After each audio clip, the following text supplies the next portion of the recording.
একটি স্কুলের ১২ জন শিক্ষকের মধ্যে একজন অবসর গ্রহণ করেন এবং তার জায়গায় ৩০ বছর বয়সী একজন নতুন শিক্ষককে নেওয়া হয়। এতে শিক্ষকদের গড় বয়স ২ বছর কমে যায়। অবসরপ্রাপ্ত শিক্ষকের বয়স কত? তাহলে এটা এমন কিছু কঠিন অঙ্ক নয়, খুবই সহজ অঙ্ক।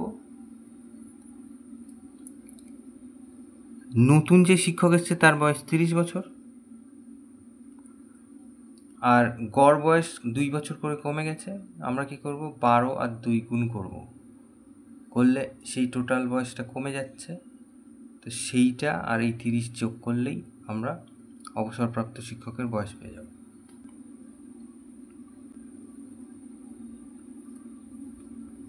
তাহলে নতুন শিক্ষকের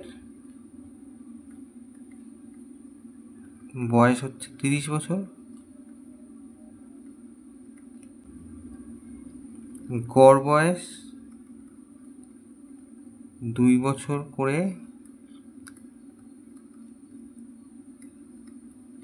কমে গেলে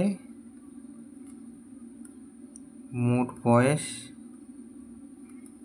কমে। ওই যে ১২ জনের ক্ষেত্রে ২ বছর করে কমে গেছে, তাহলে ২৪ বছর কমে গেছে।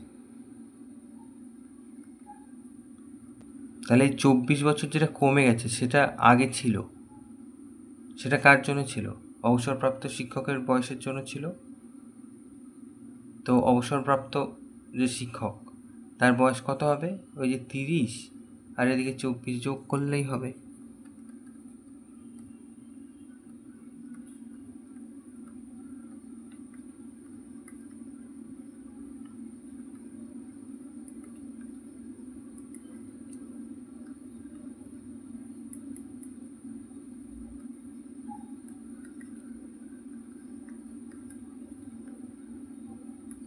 চুয়ান্ন বছর, তাহলে এটাই উত্তর।